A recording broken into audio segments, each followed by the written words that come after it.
असेही एक प्रेमकथा बागसत्रा. आत्या जवळजवळ जानकीवर ओरडते. अगं गप्प बस. तू एक नंबरची कोटारडी आहेस आणि तुझी मुलगी तुझ्यापेक्षाही जास्त कपटी आहे. हे ऐकून पारसचे रक्त कवळते. आत्या पुढे म्हणाली, मला ही मुलगी आधीच आवडली नाही. तिची वागणी मला बरोबर वाटत नाही. ती मध्यरात्री दुसऱ्या मुलांच्या कोल्यांमध्ये जाते. तिच्या सौंदर्याने त्यांना मोहित करते आणि कोण जाणे अजून काय काय. प्रिया मध्येच थांबवते आणि म्हणते, आत्या, तू काय म्हणतेस? मी असं काही केलेलं नाहीये. आत्या तिच्याकडे येते आणि म्हणते, वरडू नकोस मुली. तू काल रात्री पारसच्या खोलीत गेली नव्हतीस? तेही त्यावेळी जेव्हा वैभव खोलीत नव्हता. हे ऐकून प्रिया आणि पारस दोघंही आश्चर्याने एकमेकांकडे पाहत होते. जानकी म्हणाली, माझ्या मुलीला दोष देणारी तू कोण? तिने असं काही केले नाही. आत्या म्हणाली, माझ्यावर ओरडू नकोस.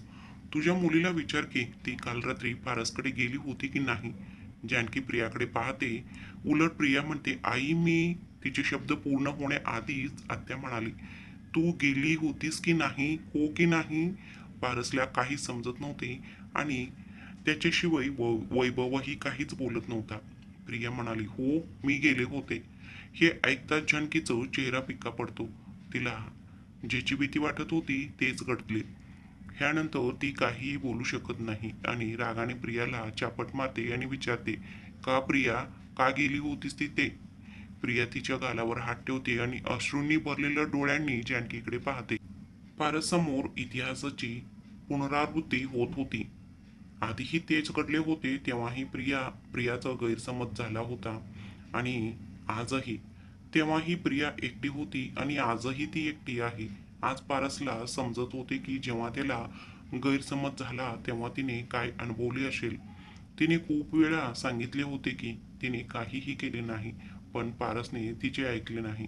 आत्या म्हणाली, पुरे झाले. तुम्ही दोघंही तुमचे नाटक थांबवा आणि येथून निघून जा. वैभव अजूनही शांत उभा होता. प्रियासोबत सोनाली आणि पारसलाही त्याचा शांततेचे आश्चर्य वाटले. आत्या प्रियाचं हात धरून तिला बाहेर ढकलते. चल बाहेर निघून जा. इथे तुझ्यासारख्या मुलीसाठी जागा नाही. यावेळी प्रिया फक्त वैभवकडे पाहत होती. ती तिचा हात आत्यापासून सोडवते आणि वैभवकडे जाते आणि वैभवला थेट प्रश्न विचारते, तुला माझ्याशी लग्न करायचे होते ना? तुला मी आवडली होती ना? म्हणजे तुला माझ्यावर विश्वास नाही?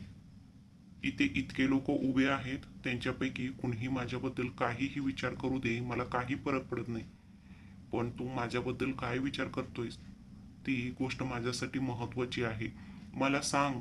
मला तुझ्या तोंडून तुझ्या मनातील शब्द ऐकायचे आहेत. मला सांग, तूही इतरांसारखी आहेस का? पारस तिची परिस्थिती खूप चांगल्या प्रकारे समजून घेत होता. तो तिला यावेळी कसे वाटत होते ते चांगले समजत होता. प्रिया म्हणाली, मला सांग वैभव. वैभव म्हणाला, तू मध्यरात्री पारसला भेटायला का गेलीस? वैभवचा हा प्रश्न ऐकून प्रियाचे डोळे भरून आले. सोनालीलाही त्याचं वागण्याचं आश्चर्य वाटलं. पारस म्हणाला, तू खूप माझ्याबद्दल गैरसमज करून घेत आहेस वैभव. वैभव रागाने त्याचे वाक्य थांबवतो. तू माझ्या होणाऱ्या बायकोला मध्यरात्री भेटशील, तिच्यासोबत स्टोर रूम मध्ये जाऊ शकतोस आणि मी तुला गैरसमज करून घेत आहे. मी प्रिया आणि मी इतके दिवस एकत्र आहोत, पण आजपर्यंत मला तिच्या डोळ्यात माझ्याबद्दल काहीही दिसले नाही. मी तिला माझ्याबद्दलची उत्सुकता कधीच पाहिली नाही. ती ज्या पद्धतीने तुला पाहते, तिने आजपर्यंत माझ्याकडे अशा प्रकारे कधीही पाहिले नाही. माझ्या थोडंसं स्पर्शाने तिला अस्वस्थ वाटते आणि मी तिला चुकीचे समजू नये. वाव पारस वाव, तू माझ्या पाठीमागे माझ्या होणाऱ्या पत्नीशी चांगली मैत्री केली आहेस. अरे रे, तुला लाज वाटत नाही का? प्रिया, पारस आणि सोनाली त्याच्या बोलण्यावर पूर्णपणे हादरले. प्रियाचं डोळ्यातून अश्रू वाहत होते, जे पारसला रागवण्यासाठी पुरेसे होते. तो वैभववर गर्जना करत म्हणाला, भास्कर तुझा फालतूगिरी. वैभव पुढे सरकला आणि त्याचं कॉलर धरला आणि म्हणाला, हे फालतूगिरी नाहीये, हे खरं आहे. पारस वरडला, हे खरं नाहीये. मग वैभव म्हणाला, जर ते खरं नसेल तर ते सिद्ध करून दाखव. जर प्रिया बरोबर असेल तर तिला सर्वांसमोर पाठिंबा दे, म्हणजे तिच्याशी सर्वांसमोर लग्न कर. जर ती बरोबर असेल तर तिला सर्वांसमोर तुझी बायको बनव. हे करू शकतोस का? मला सांग. ज्या मुलीवर आधीच इतके आरोप झाले आहेत, तू तिच्याशी लग्न करू शकतोस का? तू तिला तुझी जीवनसाथी बनवू शकतोस का? बोल. पारस वैभवला स्वतःपासून दूर करतो आणि पुढे जाऊन प्रियाचा हात धरून तिला मंडपात घेऊन जातो आणि तो प्लेटमध्ये ठेवलेले सिंदूर उचलतो आणि तिचं मांगेत भरतो. प्रिया आश्चर्याने त्याच्याकडे पाहत होती. दुसऱ्याच क्षणी तिचे डोळे आपोआप बंद होतात. पारस मंगळसूत्र उचलतो आणि तिच्या गळ्यात घालतो आणि म्हणतो, कुणाला अजूनही काही प्रश्न आहेत का? प्रिया पारस सक्सेना, ती माझी बायको आहे. त्यानंतर तो प्रियाचा हात धरतो आणि तिला वैभवकडे घेऊन जातो आणि म्हणतो, मला कधीच वाटले नव्हते की तुमची ही अशी वाईट मानसिकता असू शकते. जोपर्यंत संपूर्ण गोष्ट कळत नाही तोपर्यंत दुसऱ्याला दोष देऊ नये. हो, प्रिया काल मध्यरात्री माझ्याकडे आली होती, पण ती फक्त हळदीचे दूध घेऊन आली होती. तुला सगळं माहिती आहे आत्या, कारण तू तिथे उभा राहून आमचे संभाषण ऐकत होतीस. तू इतक्या लवकर विसरलीस? मग तो वैभवकडे पाहतो आणि म्हणतो, मला आशा आहे की तुला तुझ्या प्रश्नांची उत्तरे मिळाली असतील. पारस प्रियाकडे पाहतो आणि म्हणतो, चला जाऊया. आता आपण इथे राहणार नाही. तो प्रियाचा हात धरतो आणि तिला बाजूला घेतो. सोनाली वैभवकडे जाते आणि रागाने म्हणते, वैभव, मला तुझ्याकडून हे अपेक्षित नव्हते. मी कल्पनाही करू शकत नाही की तू इतक्या नीच विचार करतोयस. असे म्हणत तीही तिच्या खोलीत जाते. कुणालाही काही समजत नव्हते. हो, पण आत्याचा मूड खूप वाईट होता. ती प्रियाला शिव्या देण्यासाठी गेली होती. हळूहळू सर्व पाहुणे निघून जाऊ लागले. वैभव तिथे बागेत एकटाच उभा होता. त्याच्या चेहऱ्यावर काहीच भाव नव्हते. तो तिथेच काहीतरी विचार करत उभा होता. तेवढ्यात डॉक्टर रेणूने मागून त्याच्या खांद्यावर हात ठेवला. वैभव मागे वळून पाहतो, मग हसतो आणि म्हणतो, थँक्यू सो मच मॅडम, मला मदत केल्याबद्दल. रेणू म्हणाली, वैभव, पारस आणि प्रियाला एकत्र करून तू खूप छान काम केले आहेस. वैभव म्हणाला, मी काहीही केले नाही. प्रिया नेहमीच पारसची होती. मी त्यांना एकत्र करण्यासाठी एक छोटंसं नाटक केलं आहे. काय? काही कामासाठी परत आलेला पारस सगळं ऐकतो. वैभव अचानक मागे वळून पाहतो. त्याला पारसला सत्य कळावे असे वाटत नव्हते. पारस अजूनही गोंधळून त्याच्याकडे पाहत होता. रेणू समोर येते आणि म्हणते, हो पारस, तू खरं बोलत आहे. अरे, त्याला तुझ्या आणि प्रियाबद्दल सगळं आधीच माहीत होतं. हे लग्न, तुला शिमल्याला घेऊन येणं, मग आज जे काही झालं ते सगळं त्याचं प्लॅन होतं. फक्त आणि फक्त तुला आणि प्रियाला एकत्र करण्यासाठी. त्याने नकार दिले होते की तुला हे कळू नये, पण तू तुझ्या जीवलग मित्राला गमवू नको असं म्हणत ती तिथून निघून जाते. पारसच्या डोळ्यात अश्रू येतात. त्याला आठवतं की एक मित्र अनिरुद्ध होता, जो पारसकडून सगळं हिसकावून घेऊ इच्छित होता. त्याने त्याला पूर्णपणे उद्ध्वस्त केलं. आणि एक तो मित्र वैभव, जो फक्त सर्वांच्या नजरेत वाईट होऊन आपली मैत्री टिकवत होता. पारस त्याला अचानक मिठी मारत म्हणाला, माझ्या मैत्रीवरचा विश्वास उडला आहे, पण तू माझ्यासाठी मित्राच्या रूपात देवदूत म्हणून आला आहेस. मी सांगू शकत नाही की तू किती मोठा उपकार माझ्यावर केला आहेस. वैभव त्याला घट्ट मिठी मारत होता आणि म्हणत होता, पुरेपुरे, हा उपकार शब्द बोलून मला दूर करू नकोस. मी सर्वांसाठी जे योग्य होते ते केले आहे. मला स्वतःला ती वेडी सोनाली खूप आवडते. मलाही तिला थोडं तास द्यावं लागला. पारस त्याच्यापासून वेगळं होतो आणि म्हणतो, पण तुला हे सगळं कसं कळलं? वैभव म्हणाला, मी ते सगळं नंतर सांगेन. सध्या प्रियाकडे जा आणि तिच्या आठवणी परत आणण्याचा प्रयत्न कर. आणि हो, आज तिच्याबद्दल जे काही बोललो गेलो ते सगळं खोटं आहे. पारस म्हणाला, मला ते चांगलंच माहीत आहे. मी आधी केलेली चूक, प्रियावर विश्वास न ठेवण्याची. मी पुन्हा असं करणार नाही. आता काहीही झालं तरी, कोणीही काहीही म्हटलं तरी, प्रियावरील माझा विश्वास कोणीही ढळमळीत करू शकत नाही. तो पूर्ण आत्मविश्वासाने म्हणतो. वैभव त्याचे दोन्ही खांदे धरून म्हणाला, मला फक्त हा आत्मविश्वास पाहायचा होता. आता जा, प्रिया वाट पाहत आहे. तिच्याकडे जा. पारस त्याला पुन्हा एकदा मिठी मारतो आणि मग प्रियाकडे जातो. तो निघून जाताच वैभव कोणाला तरी फोन करतो. हॅलो. समोरून पण म्हणाले, हॅलो. वैभव म्हणाला, सगळं काही तुम्ही सांगितल्याप्रमाणे झालंय. दोघंही पुन्हा एक झाले आहेत. पारसला प्रत्यक्ष माहीत नव्हती ना? वैभव म्हणाला, नाही, तुमच्या इच्छेनुसार मी त्याला काहीही सांगितले नाही. सगळं अगदी तसंच घडलंय जसं तुम्ही म्हणाले होते. ठीक आहे, स्वतःची काळजी घ्या. त्या दरम्यान प्रिया खोलीत गोंधळलेल्या अवस्थेत बसली होती. तिला अजूनही काय घडलं यावर विश्वास बसत नव्हता. काही वेळापूर्वी जे काही घडलं ते तिच्या डोळ्यासमोर एखाद्या चित्रपटासारखं दिसत होतं. पण वैभव प्रियावर संशय घेतल्यानंतर पारस सर्वांसमोर प्रियाचं हात धरून तिला आपली पत्नी बनवतो. पारसबद्दल तिच्या मनात आदर आणि सन्मान वाढला होता. काहीही झाले तरी तिच्या हृदयात खोलवर प्रिया आनंदी होती, खूप आनंदी होती. वैभवसोबत लग्नाच्या नावाने तिला जाणवणारी अस्वस्थता आणि चिंता पारशी लग्न होताच आनंदात बदलली. तिच्या चेहऱ्यावरील तेज वाढले होते. पारसच्या नावाचा उल्लेख होताच तिला एक वेगळीच भावना जाणवत होती. तिच्या गोऱ्या गालांचा रंग चमकत होता आणि ती स्वतः हे समजू शकत नव्हती. तेवढ्यात जानकी तिच्याकडे येते आणि खूप रागाने म्हणते, काल रात्री तू पारससाठी दूध का घेऊन गेली होतीस? मी तुला सांगितलं होतं की तू त्या माणसापासून दूर राहा. तरीही? प्रियाने डोळे अश्रूंनी भरले आणि ती जानकीचा हात धरते आणि म्हणते, मला माहीत नाही मी त्याच्याकडे का गेले, पण जेव्हा जेव्हा मी त्याला पाहते तेव्हा तो माझंच वाटतो. असं वाटतं जणू मी त्याला आधीपासूनच ओळखते. ती पारसमध्ये हरवून बोलते. जेव्हा जेव्हा तो माझ्या समोर असतो तेव्हा मी त्याच्याकडे ओढले जाते. जरी माझ्यात इच्छा नसली तरी मी स्वतःला कंट्रोल करू शकत नाही. असं नाही की मी स्वतःला कंट्रोल करण्याचे प्रयत्न केला नाही, पण मी ते करू शकले नाही आई. ती असहाय्यपणे बोलते. तिचं आवाज आणि तिचे अश्रू सांगत होते की गेल्या काही दिवसात तिला किती वेदना झाल्या होत्या, जे जानकीनेही अनुभवले होते.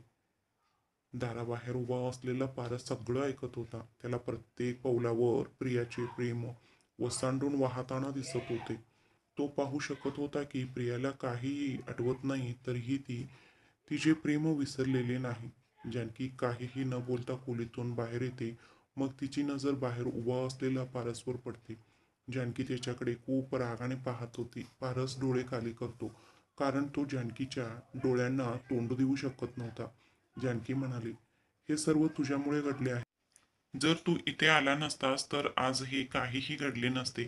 ती मागे वळून प्रियाकडे पाहते, जी आरशासमोर उभी होती आणि तिच्या मांगात पारसच्या नावाचं शिंदूर पाहत होती. तिच्या चेहऱ्यावर एक वेगळी चमक होती. जानकी मागे वळून पारसकडे पाहते आणि म्हणते, माझ्या मुलीचे नशीब खूप वाईट आहे. तिला पुन्हा प्रेम झाले, पण तेही तुझ्यावर. असं म्हणत ती पुढे जाते. पारस मागून खूप सौम्य स्वरात म्हणाला, आई, आपल्याला निघायचं आहे. जानकी म्हणाली, मी तुझ्यासोबत कुठेही जाणार नाहीये. पारस म्हणाला, मला तुमची गरज आहे आई, आणि प्रिया पण. प्लीज. जानकी त्याचं बोलण्याला उत्तर न देता पुढे जाते. पारस एक दीर्घ श्वास घेतो आणि प्रियाचं खोलीचा दरवाजा ठोठावत आत जातो. प्रिया त्याला पाहून घाबरते. तिचे हृदय जोरात धडधडू लागते. तिचा श्वास वाढू लागला. पारस जवळ असताना तिच्यासोबत असे नेहमीच घडते आणि पारसलाही हे जाणवले. पण तो त्याच्या चेहऱ्यावर एक सामान्य भाव ठेवतो आणि म्हणतो, तुझे सामान पॅकिंग झाले का? प्रिया खूप कष्टाने स्वतःला नियंत्रित करते आणि म्हणते, हो, झाले आहे. ती पाहते की पारसने ज्या हातावर पट्टी बांधली आहे त्या हातून रक्त येत आहे. हे पाहून ती लगेच त्याचा हात हातात घेते आणि म्हणते, तुमच्या हातातून रक्त येत आहे. तुम्हाला खूप वेदना होत असतील ना? ती इतक्या अस्वस्थतेने म्हणाली की तिच्या चेहऱ्याकडे पाहून असे वाटत होते की जणू तीच दुखापतग्रस्त आहे आणि वेदना अनुभवत आहे. पारस नाही. पारस पटकन त्याचा हात मागे घेतो. प्रिया पुन्हा त्याचा हात पाहण्याचा प्रयत्न करते आणि म्हणते, मला दाखवा, मी तो पट्टी बदलते. पारस त्याचा हात मागे घेत म्हणाला, नाही, त्याची काही गरज नाही. तू निघायला तयार हो. तो तिची सुटकेस उचलत म्हणतो, मी बाहेर तुझी वाट पाहत आहे. असं म्हणत तो बाहेर जातो. प्रिया तिथेच उभी राहून विचार करते की त्यांना काय झालं. तिचा चेहरा उतरतो. तिच्या चेहऱ्यावरील तेज दुःखात बदलते. मग तीही पारसच्या मागे जाते. जानकीलाही त्याच्यासोबत फक्त आणि फक्त प्रियासाठी जायचे होते. पारसने गाडी बुक केली होती. जानकी समोर बसली होती आणि प्रिया आणि पारस मागे बसले होते. वैभव प्रियाचं समोर जाऊ इच्छित नव्हता, कारण त्याला प्रियाला सत्य कळावे असे वाटत नव्हते. नाहीतर तो तिला काय उत्तर दिले असते की वैभव त्यांना एकत्र का करू इच्छित होता. तरीही पारसची गाडी पुढे सरकते. लपून उभा असलेला वैभव ओल्या डोळ्यांनी सर्वांकडे पाहत होता. तेवढ्यात कामिनी त्याच्याकडे जाते आणि त्याला धरते. वैभवने तिला मिठी मारली आणि म्हणाला, मी बरोबर काम केले का आई? कामिनी म्हणाली, मला तुझा अभिमान आहे माझा बाळा. पण एक गोष्ट आहे जी अजूनही पूर्ण झालेली नाही. सोनालीकडे बघ. ती खूप वेळापासून तिच्या खोलीत रडत आहे. कालपासून तिने काहीही खाल्ले नाही. जा आता तिला सांग की तू फक्त नाटक करत होतास आणि उद्या तुम्ही दोघे लग्न करणार आहात. हे ऐकून वैभवच्या चेहऱ्यावर एका खोल हास्य उमटते. कामिनी म्हणाली, आता जा. वैभव सोनालीचं खोलीकडे जातो. पण मग त्याच्या मनात काहीतरी वेगळंच येते. सोनाली तिच्या खोलीत होती आणि तिचे सामान बांधत होती. तेवढ्यात तिच्या खोलीचं दार उघडतो. ती दाराकडे पाहते. समोर उभा असलेला नोकर म्हणाला, तुम्हाला कामिनी मॅडम स्विमिंग पूलच्या जवळ हाक मारत आहेत. सोनाली म्हणाली, मला? ठीक आहे, तुम्ही जा, मी आताच येते. ती आत जाते, तोंड धुते आणि मग पुलाच्या बाजूला जाते. दुसऱ्या बाजूला प्रिया आणि पारसची गाडीही त्यांच्या गंतव्यस्थानाकडे निघाली होती. गाडीत शांतता होती. प्रिया पारसशी खूप बोलू इच्छित होती, पण पारस शांत बसला होता. तिच्या मनात हजारो विचार येत होते. तिला पारसबद्दलच्या तिच्या भावना समजू लागल्या होत्या. तिला समजले की पारससाठी तिला जे वाटत होते ते प्रेम होते. आणि हे विचार करत तिचे गाल लाजेने गुलाबी झाले होते. आणि तिथे पारस होता जो तिच्याकडे पाहतही नव्हता. सोनाली पूल साईड जाते तेव्हा मागून वैभव तिला कमरेने धरतो आणि स्वतःकडे ओढतो, ज्यामुळे सोनाली त्याला मिठी मारते. तिचे हृदय दडदडू लागते आणि वैभवचेही. सोनाली अजूनही त्याला मिठी मारून तसेच उभी होती आणि याचा फायदा घेत वैभव त्याचे दोन्ही हात तिच्या कमरेभोवती घट्ट करतो. सोनाली तिचं चेहरा वर करून वैभवकडे पाहते आणि नंतर त्याच्यापासून दूर जाण्याचा प्रयत्न करते. रागाने म्हणते की हा काय असभ्यपणा आहे, मला सोड. वैभव तिला स्वतःजवळ ओढतो आणि म्हणतो की मी अजून असभ्य वागायला सुरुवात केली नाही. तो तिचं गालांचे चुंबन घेतो. सोनालीचे डोळे आश्चर्याने विस्फारले. ती वैभवकडे डोळे मोठे करत पाहते. वैभव म्हणाला, माझ्याकडे इतक्या प्रेमाने पाहू नकोस, नाहीतर तू पुन्हा माझ्या प्रेमात पडशील. असं म्हणत तो तिच्या दुसऱ्या गालावरही ओठ ठेवतो. सोनाली त्याला दूर ढकलते आणि म्हणते, निघून जा इथून. प्रेम आणि तुझ्यावर? कधीच नाही. असं म्हणत ती तिथून निघून जाऊ लागते. वैभव अचानक तिचा हात धरतो आणि तिला स्वतःकडे ओढतो आणि मग तिच्या दोन्ही कांद्यांना धरून तिला भिंतीवर मागे टेकवतो. तो स्वतः तिच्या अगदी जवळ जातो आणि विचारतो की तू इतकी पॉझिटिव्ह का वागतेस? मला माहित आहे की मी आणि पारस काय बोलत होतो ते तू ऐकले आहेस, म्हणून जास्त माहीत नसल्याचे नाटक करू नकोस. हे ऐकून सोनालीचं ओठांवर हास्य येते. पण दुसऱ्याच क्षणी ती पारसच्या छातीवर रागाने मारते. तू खूप वाईट आहेस, खूप वाईट. तू मला खूप त्रास दिला आहेस. तू मला खूप रडवलं आहेस. वैभव म्हणाला, तू मला का मारत आहेस? तू वेडी झाली आहेस का? तू मला रडवले नाहीस. आली मोठी. तू आता मला प्रेमाने मिठी मारणार नाहीस का? तुला माझ्यावर प्रेम करतो म्हणायचं तर नाहीच आहे, पण नाही, तू अजूनही रागवत आहेस. आणि त्याहूनही वर तू मला मारत आहेस. तू लहान मुलासारखं टोमणे मारतो. सोनालीला त्याचे ही वागणे खूप आवडते. वैभव तिच्याकडे पाहतो आणि वाकडं चेहरा करत म्हणतो, तू मला अर्ध किस का देत नाहीस? सोनाली त्याच्या गालावर हलकेच ताप मारते आणि वेरी पन्नी असे म्हणत ती तिथून निघून जाते. वैभव मागून म्हणतो, जर मी तुझ्यावर प्रेम करते ते तर मला सांग माझी आई. सोनाली मागे वळून न पाहता आणि त्याच्याबद्दल विचार करेन मी, असं म्हणत ती हसून तिथून निघून जाते. आणि निघताना ती वैभवच्या ओठांवर एक दबलेले हास्य सोडते. वैभवला वाटतं की ती सुधारू शकत नाही. तिने मला 10-20 वेळा बुक्की घातली, पण मला एकदाही चुंबन दिलं नाही. मी तिला सोडणार नाही. जिथे वैभव आणि सोनालीने त्यांच्या तक्रारी सोडवल्या होत्या, तिथे पारस आणि प्रिया अजूनही शांत बसले होते. रात्र झाली होती आणि थोडीशी थंडीही पडली होती. प्रिया प्रियालाही थंडी वाटत होती, पण पारस दगडासारखं बसला होता. प्रिया वारंवार त्याच्याकडे पाहत होती की आता तरी पारस तिच्याशी बोलेल. थोड्या वेळाने तो काही बोलेल. पारसही प्रियाच्या भावना चांगल्या प्रकारे समजत होता. पण तो असहाय्य होता. पारस मनात म्हणाला, तुझी अवस्था खूप चांगल्या प्रकारे समजते प्रिया, पण मला काय करावे हे समजत नाहीये. एका बाजूला तुझे प्रेम आहे, तुझी निरागसता आहे, जी वारंवार माझ्या हृदयावर चापत आहे. आणि दुसऱ्या बाजूला तुझा राग आहे, तुझा तिरस्कार आहे, तुझा द्वेष आहे, जो जगराज आहे. मी तुझ्याशी जे केले त्यानंतर मला तुझ्याकडून फक्त द्वेषच मिळायला हवा. तुला काहीही आठवत नसले तरी पण मला आठवते. अर्थात आज तुला आठवत नाहीत, पण उद्या त्या आठवणी परत येऊ शकतात. कदाचित तुला त्यावेळी मला माफ करायचं नसेल. तुला माझ्यापासून दूर जायचं होतं. मग आज मी तुझ्याशी नातं कसं सुरू करू शकतो? नंतर तुला वाटेल की मी तुझ्या परिस्थितीचा फायदा घेतला आहे. तो हे सगळं विचार करत होता तेव्हा त्याला त्याचं खांद्यावर काहीतरी जड वाटलं. त्याने तोंड फिरवून प्रियाकडे पाहिले. ती पारसच्या खांद्यावर डोकं ठेवून आरामात झोपली होती आणि ह्यावेळी ती खूप निष्पाप दिसत होती. पारस तिच्या निरागसतेत हरवून जात होता. तो प्रियाच्या चेहऱ्याकडे पाहत राहिला. प्रियाचं आठवणी कधीच परत येणार नाहीत का? आपण कधीच एकत्र राहू शकणार नाही का? आपली कहाणी नेहमीच पूर्ण राहणार का? हे विचार करून त्याचं डोळ्यात पाणी येते. तो तोंड फिरवतो आणि विचार करतो, मला माझ्या प्रेमाबद्दल दूर राहावे लागेल.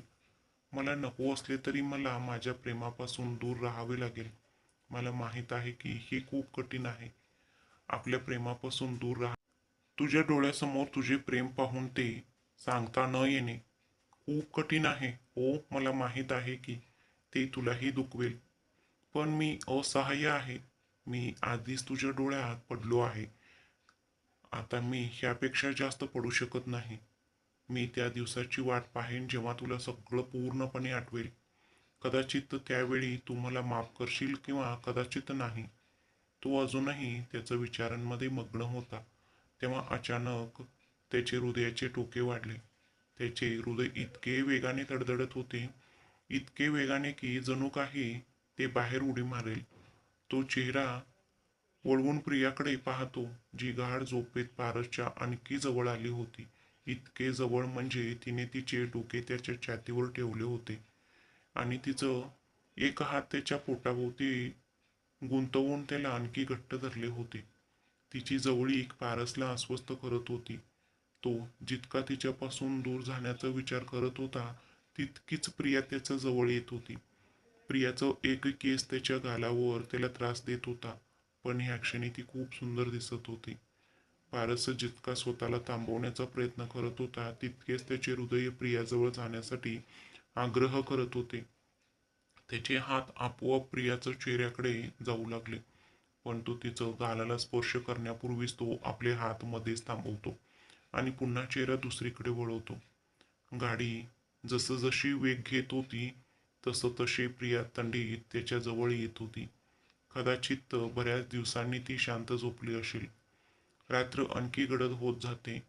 पारसलाही प्रियाजवळ राहून खूप शांती मिळत होती.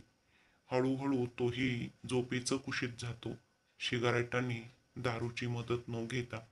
काही वेळाने पारसही गाढ झोपेत जातो आणि ज्या हातांना त्याने थांबवले होते, त्यांनी आता प्रियाला पूर्णपणे आपल्या मिठीत घेतले होते. दोघंही गाढ झोपेत एकमेकांच्या जवळ होते. जानकी आधीच झोपी गेली होती. काही वेळाने प्रिया डोळे उघडते. डोळे उघडताच पारसला तिच्या इतक्या जवळ पाहून तिचे हृदयाचे टोकही वाढतात. लाजण्याची लाली तिच्या गालावर येते. ती पाहते की पारसने तिला घट्ट मिठी मारली आहे. जणू प्रिया त्याच्यापासून दूर जाईल. हे पाहून तिच्या ओठांवर एक खोल हास्य उमटते. ती पुन्हा पारसच्या छातीवर डोके ठेवते आणि डोळे बंद करते आणि पुन्हा झोपी जाते. गाडी त्याच्या वेगाने चालत होती. रात्रही निघून गेला होता. दिवस अजून पूर्ण उजडला नव्हता. त्याचं शहरात प्रवेश करताच पारस जागा होतो, तर प्रिया अजूनही झोपलेली होती. तो स्वतःला प्रियाचा इतका जवळ पाहून आश्चर्यचकित होतो. मी प्रियाच्या किती जवळ? Thank God. ती काहीही बघितले नाही. तो मनातल्या मनात सुटकेचा निश्वास टाकत म्हणतो आणि अगदी हळुवारपणे प्रियाचे डोके सीटवर ठेवून तो स्वतः तिच्यापासून दूर बसतो. थोड्याच वेळात सूर्याचे तेजस्वी किरण सगळीकडे पसरले. तोपर्यंत जानकी ही जागी झाली होती आणि ती रस्त्यावर उतरली आणि म्हणाली की ती पारसच्या घरी नाही तर तिच्या घरीच राहणार आहे. पारसनेही तिला थांबवण्याचा प्रयत्न केला पण जानकीने त्याचे ऐकले नाही आणि गाडीतून उतरल्यानंतर ती तिच्या घराकडे निघाली. पारस म्हणाला, मला माहीत आहे की तुम्ही खूप रागवले आहे आणि तुमची राग साहजिकच आहे. मला माहीत नाही की नशिबाने काय करून ठेवले आहे. ड्रायव्हर, चला सक्सेना हवेली जाऊया. गाडी सक्सेना हवेलीकडे जाते. पारस सिगारेट पेटवतो आणि ओटांना लावतो आणि विचार करतो की त्याला घरातील सर्व नोकरांना सांगावे लागेल. त्यांना समजून सांगावे लागेल की त्यांनी प्रियाला पहिल्यांदाच पाहत असल्यासारखे वागावे. मग अचानक त्याला बरकाची आठवण येते. हे विचार करून तो रागवतो. पुन्हा एकदा त्याला बरकाने प्रिया आणि पारसशी केलेल्या सर्व गोष्टी आठवतात. मी त्यांना वेगळे करण्यासाठी मुद्दामून हे केले. मला असं वाटते की यावेळीही मिसेस सक्सेना प्रियाला इजा करण्याचा प्रयत्न करू शकतात. मला प्रियाला तिच्यापासून दूर ठेवावे लागेल. नाहीतर मिसेस सक्सेनावर काही भरोसा नाही आणि मी प्रियाला पुन्हा गमवू शकत नाही. तो हे विचार करत होता आणि त्याच वेळी सिगारेटचे धूर सोडत होता. तेवढ्यात प्रिया डोळे उघडते. सिगारेटमुळे तिला तोड खोकला येऊ लागतो. ती पारसकडे थोड्या रागाने पाहते. पारसलाही तिचा राग लगेच समजतो आणि सिगारेट बाहेर गाडीतून बाहेर फेकतो. मला माफ कर, मी तो फक्त एवढेच म्हणू शकतो. प्रियाला अचानक आठवते की काल रात्री पारसने तिला कसे आपल्या हाताने मिठीत धरले होते. हे आठवताच तिच्या चेहऱ्यावर लाज आणि आनंदाचं मिश्र भावना येतात. ती डोळे खाली करते आणि गोड हसत गुड मॉर्निंग म्हणते.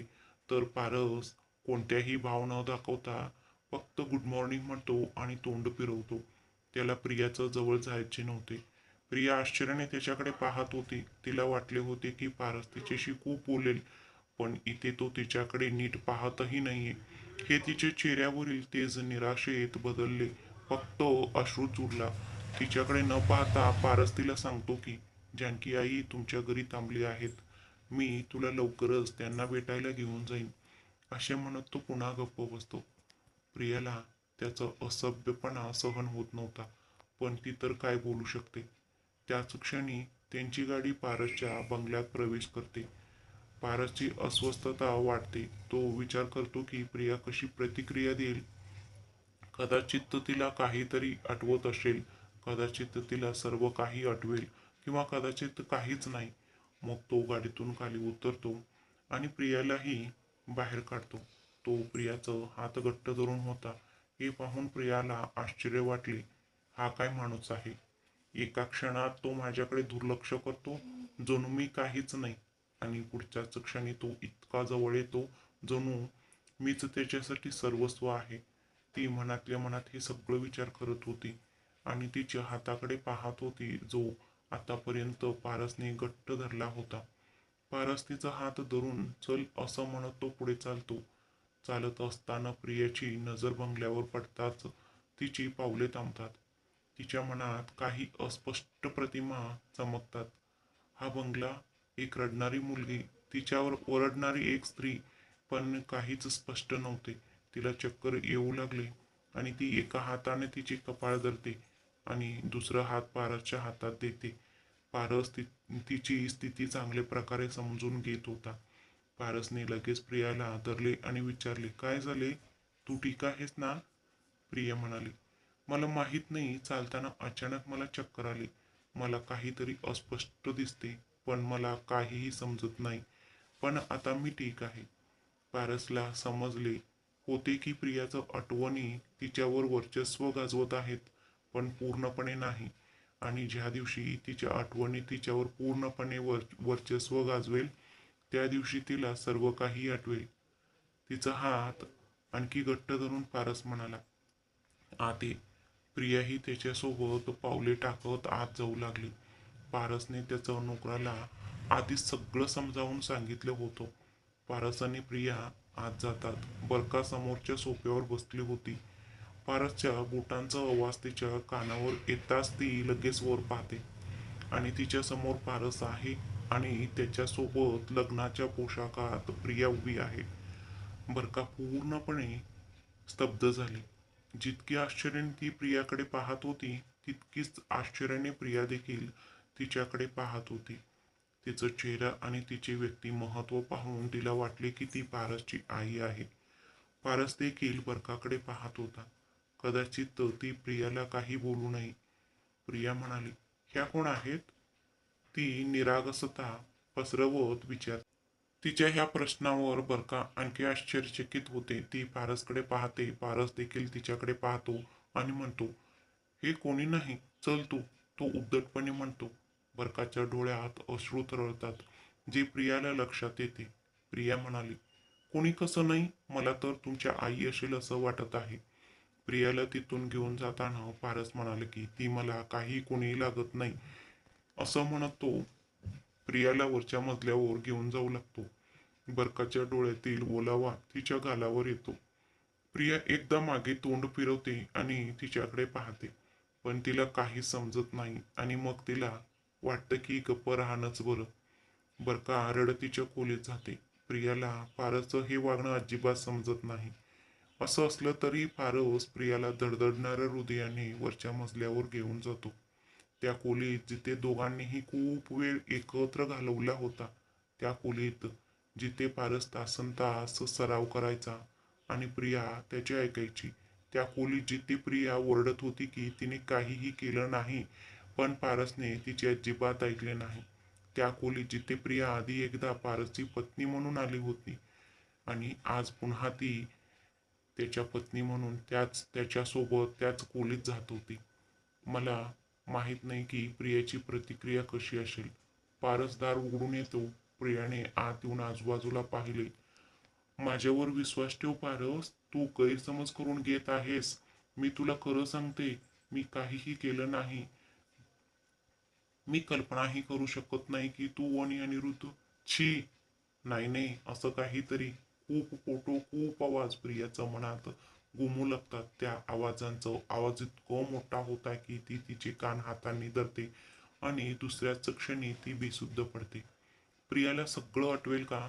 बेशुद्धीतून जागी झाल्यावर ती पारसला स्वीकारू शकेल का? ती त्याला माफ करू शकेल का? बर, पाहूया पुढच्या पार्टमध्ये.